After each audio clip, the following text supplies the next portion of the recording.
რა მჭირს თვალზე? ვისაც გინდათ ამ კითხვაზე პასუხი გაიგოთ, აუცილებლად გამოგვიწერეთ. პირველ რიგში მე თვითონაც არ ვიცი ზუსტად რა მჭირს. მე ფიქრობ, რომ ბავშვობის ტრამვის გამო მაქვს ეს თვალი ისე, როგორცაც ხედავთ ვიდეოში. ანუ ნებისმიერი ყბის მოძრაობის დროს ჩემი თვალიც მოძრაობს.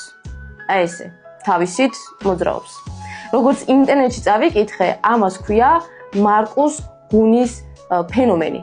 მე ვფიქრობ, რომ ეს მჭირს, მაგრამ ზუსტად არ ვიცი. ეხლა გეტყვით რა მომივიდა. ბავშვობაში სოფელში ვიყავი, ვერთობოდი და გავიარე ფუტკრებთან. სადღაც 7 ფუტკარმა მიკმინა თვალზე და 2 თვალში. რა თქმა უნდა, სოფელში ვიყავი და იქიდან არ წავედი. გამიარა, მაგრამ მე ვფიქრობ, რომ მაგის გამო იყო ეს ყველაფერი, რაც ახლა მჭირს. თუ მაგალითად მე დავიხედები დაბლა და ესე დავიწყებ პირის გაყებას, ჩემი თვალიც წინ დარჩება, ანუ დაბლა არ ჩამოიხედება. როგორც ეს. ნუ რას ვიზავთ ეგეთი თვალი მაქვს, მე ძალიან მომწონს ჩემი თვალები, იმისა მიუხედავად, რომ ერთი თავისთვის ცხოვრობს. ღადაობაო პირიქით. მეც ღადაობ ჩემ თავზე და თქვენ შეგიძლიათ იხუმროთ. ხოლო იმ ჰეითერებს, ვინც მემუქრებით, ყელის გამო ჭრით, თვალის გამო, ხალხო, არა თვალის გამო.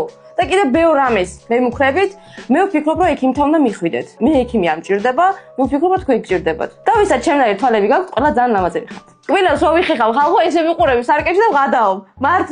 მართლა ეგრე. ამიტომ ვისაც ჩემნაირი თვალი გაქვთ, ნუ კომპლექსდებით. გიყვარდეთ თქვენი თავი. ამ ინფორმაციისთვის აუცილებლად უნდა გამოგვიწეროთ. და კიდე ჩემი თვალის გამო, იმიტომ რომ ვფიქრობ, ესეთი თვალი ქართულ TikTok-ში არავის არ აქვს.